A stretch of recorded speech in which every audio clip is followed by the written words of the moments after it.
Ladies and gentlemen, allow me to introduce our next speaker.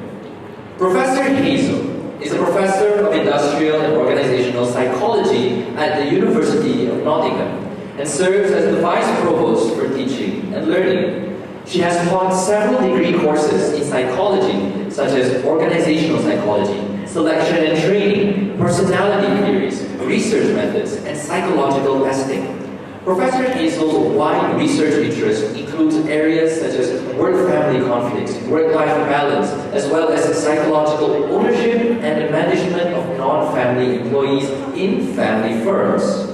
Today, her talk will be a story of strength, perseverance, and the power of small actions to create monumental change.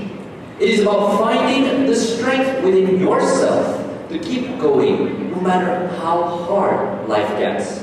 Because one small action today can lead to endless possibilities tomorrow. So please, welcome to the stage, Professor Hazel.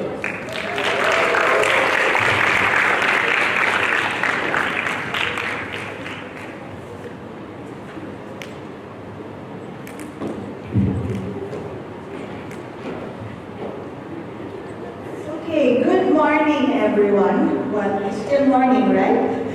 We still have a few minutes before the afternoon. So, as mentioned by our lovely MCs, I'm Professor Hazel Ramos. I am originally from the Philippines, and I've been living here in Malaysia for 18 years. Okay? So I kind of consider Malaysia my home now, since I've worked here far longer than I had in my previous workplace. So let me start this talk with a simple question. What if? The theme of today's event is about igniting the spark. And we always ask the question, what if? So I'd like us to think about that question and ask ourselves, what if? What if we ignite the spark? What if we try something? Now, a lot of these things play in our mind as we make lifelong decisions, and we think about the things that we want to do. Let me start by a simple story. In the 1980s, there was a little girl, and she suddenly came home full of bruises all over her body. Okay? And people thought, what's wrong with her? Her teachers thought she was being abused at home. And when they met her parents, they realized, no, she's not. But clearly there's something wrong when a child comes home covered in bruises, right? So doctors were called in to check, and what turned out to be bruises actually spelled of an illness. So this girl was diagnosed with a rare blood disorder of what was then known as idiopathic thrombocytopenic purpura. Sounds very scientific. Okay. If you're familiar with your biology classes, thrombocytopenia refers to a disorder in one of the blood clotting elements. So if you're familiar with platelets that causes us to stop bleeding, when you have thrombocytopenia, basically your body destroys whatever platelets that you have. Okay. So that little girl was diagnosed at age 4 with a disease that had no known cause and unfortunately no known cure. So when her parents were faced with that diagnosis, everyone was just, what will happen to this person? What is her future? Okay. And it becomes a challenge. But then, let me now ask the question again of what if. What if our greatest struggles is actually that ignition that will light our spark?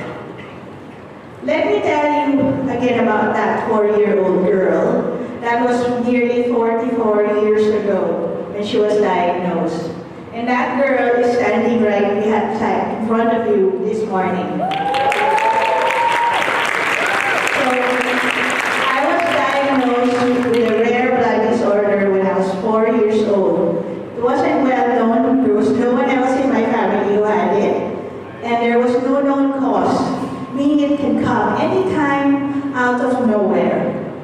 There was also no known cure. which means to this day I live with that disorder. And all we can do is manage it and monitor it. And to many it might sound like, oh no, she has to be very careful about what she does.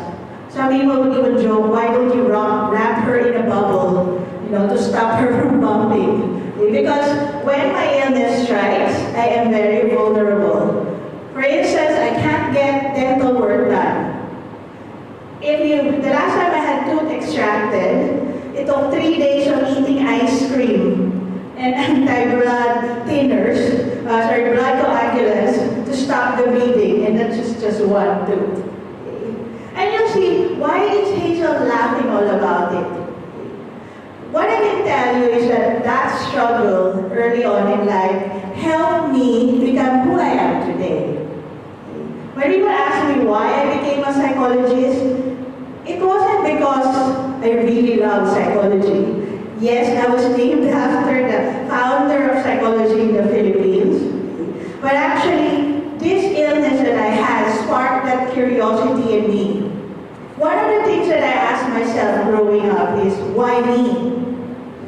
Now, whenever we face struggles, like for instance, if you have struggles in school or your family, we always ask the question, why me? Why did this happen to me? Right? And that got me thinking, I need to find out more about what was it that happened in me that allowed me to just keep moving. And that's where I ventured into psychology. So I started off as a student of mathematics. But mathematics and I didn't align. So I ended up doing business as well. So the part of my questioning is really looking into different aspects of what I wanted to do in life. And then I went to counseling and clinical psychology. I think the turning point there was one day I was very ill in the hospital, and a friend of mine said that one of our family friends who had my same illness, this very rare condition, passed away. And I asked myself the question, why did I survive and why didn't she? So I started doing my research on meaning and resilience and meaningfulness of the things that we do. And I asked questions like, what is it in individuals who face so much struggles that they continue despite everything? So I did my first research on coping among adolescents. This was during my PhD. And I interviewed other teenagers who had different forms of illnesses. Some had asthma, some had lupus, some had non-life-threatening cancers, and so on. And in my talks with them, there was one thing that was very evident. It was an attitude of being grateful. Grateful for the little things that they had. One of my participants who was suffering from lupus, and if you're familiar with the illness, lupus is an autoimmune disorder, and one of the things that she can't do is be exposed to sunlight. And I asked her, what is it that one thing that you wish for? And then she said, I wish someday I could play again in the sun. And I was just dumbfounded there. For many of us, we try to run away from the sun because we don't want the UV rays, or we don't want to, get dark. We put all the different glutathiones and different vitamin creams. But here was a little girl, a teenager, who just was one wish was to be able to play again in the sun. And then I realized that little spark of gratitude, helps us remember that while we all have our struggles, there are other people who also struggle along with us. And if we can find something small to be grateful for, then maybe we could find a way to take that tiny step to just keep moving forward. When I talked about meaning in my illness, it also coincides with what we call resilience. When you hear the word resilience, we often associate it with the notion of bouncing back. You know, when you feel tired or you fail at something, you are resilient if you bounce back. But let me tell you, resilience is not just about bouncing back. It's about bouncing forward. It's about finding that will to step and just keep moving forward. When we look at the research on resilience, resilience has several components, one of which is hope. Hope is that faith that no matter how bad life becomes, something good will come out of it. There's that movie before that said, hope flows. And among everything else that happened in this world, hope will always find a way to flow. But that's just only one aspect of resilience. Resilience is also about finding meaning. A big part of my life was spent trying to find meaning on why I ended up with thrombocytopenia. I mean, it's hard to always explain to people why you're ill, why you look like you've been punched by 10 different people. But then, when I find myself looking back and seeing what I've accomplished, what I've helped others to do, then I realized there might be meaning here. One time, a student of mine came up to me and said, when I heard your story, when you shared it to us in class, it really helped me deal with my own challenges. And while a student of mine may have thought that I helped her, she actually helped me. Because during that time, I was again struggling with that question of why me? And then I found myself realizing that, hey, some people might be helped by telling your story. So finding meaning, no matter how small it might help you ignite that spark. The last aspect of resilience is about endurance. Life will always be full of struggles. So I might say very simplistically that 44 years ago I was diagnosed with an illness, and here I am, very much healthy today. Okay? But I can tell you in the 44 years, there were a lot of struggles. And it's not just about my illness. I mentioned earlier that I started as a mathematician, but mathematics and I didn't really fare well together. Well, it also shares a story that in university, I also did very badly. I actually flunked 3 mathematics modules, including 2 statistics. And I remember some of my professors would say, there's no hope in Hazel. She'll probably just end up as a dropout. Ironically, many years later, I was asked to teach statistics at university. And I tell my students a story that I flunked statistics once upon a time. It doesn't make me a bad statistics teacher, but what I tell them is that if I could find a way to befriend statistics and actually teach it, you'll find a way to get through this class with me. So there are a lot of struggles that we do, but we find ways to endure. The other day I was reading a quote, someone sent me a meme. It was something about the motivational quote of the day. And what it said was this: you will get through this because you have no other choice.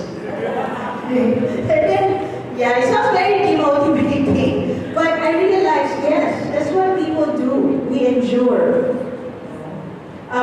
In the last week, we saw those wildfires in California and devastating over $50 billion in property. And yet you see people just trying their best to move forward one day. And that's why we're here. We're built to endure. We're built to last. But it doesn't mean that, the struggle is not there. I don't mean to demean anybody's struggle. Some of us will struggle more than others. But just remember that in our path to resilience, we need to also remember that it is not always a straight line. If you could think about resilience as something like a cycle, there will be good days and there will be bad days. Just like my illness, there are good days. Last week I had my blood count and it's a very nice 199. The normal count is about 150. But 6 years ago, my count was 1. So I was actually in the hospital in Gleneagles, because I only had 1 platelet left, and I kept thinking to myself then, somewhere in my body there was 1 platelet floating, protecting me from bleeding to death, right? So it is a lifelong struggle, but if we find some ways to find joy in the little things, it makes it a little bit better. So when you do face your struggles, be it at school, be it with your university plans, find joy in the little things that you do. Today my joy was in my cat who decided to give me 20 more minutes of sleeping time. My cats normally wake me up at 4:30 in the morning demanding breakfast. So today they decided to wake me up at 4:50. And that was my joy because I was really tired yesterday from driving in the traffic. Little joys like that, whatever sparks your joy, take it. And just like the fire that is you see on the side of this great hall, let that fire, that tiny fire, burn with you. But maybe I'll also leave you with a little bit of thought, a kind thought. In developing resilience and in developing our endurance, there's one thing that we have to remember. We have to remember to be kind. Be kind to others who struggle. We don't know how people are struggling. We don't know the struggles of others. So be kind to others and understand that what they're going through may not be something we can help. But more importantly, be kind to yourself. During the days when you find yourself struggling the most, be kind to yourself and just allow yourself the chance to relax and to even be sad. So when during that time when my platelets went down to 1, 6 years ago, I remember I drove myself to the hospital and I was a bit of a panic thinking, is this it? Is this the end of it for me? And I allowed myself to breathe. I told myself, I'm giving you 5 minutes, Hazel. Breathe, cry, scream, whatever. But afterwards, go ask the doctor what can you do next. So being kind to yourself is an important aspect that we have to remember, along with being kind to others. Because as you pursue your dreams, you will be facing choices that may make it difficult for you to be kind sometimes. But always remember that what got you here, or what will get you to wherever you'll be, is not just your ability to endure, but your ability to be compassionate and kind to the people around you. So in igniting the sparks within us, remember again what I said at the start. What if our greatest struggles is the path to getting our greatest potential? There was a song that I heard years and years ago. I don't think you'll ever heard of it. It's a song that was popular in the 70s, but one of the lines there that says, resonates with me a lot, is a line, feeling pain is the hard way to know that you're still alive. But someday, someone will make you glad that you survived. So when you feel pain, it is a reminder that you're alive. It may suck at that moment, but it means that you're alive to fight for another day. So go fight, Be kind, be compassionate, find joy, and lastly, ignite the spark. You never know where it will take you. So don't ever be afraid to ask a question, what if? But remember, in asking that question, what if, you need to take that tiny step forward. Because what if you do follow your dreams? What if you try? What if you fail? You'll never know the answers to those things unless you actually take that initial step. So thank you for this opportunity. As it may sound that, I'm trying to inspire all of you, but actually, I would like to say thank you for giving me the courage to actually share my story and ask the question of what if to the rest of the world. And I wish you all the best in your own answers and questions to your what ifs. And hopefully, you find the answers that you are searching for. Thank you.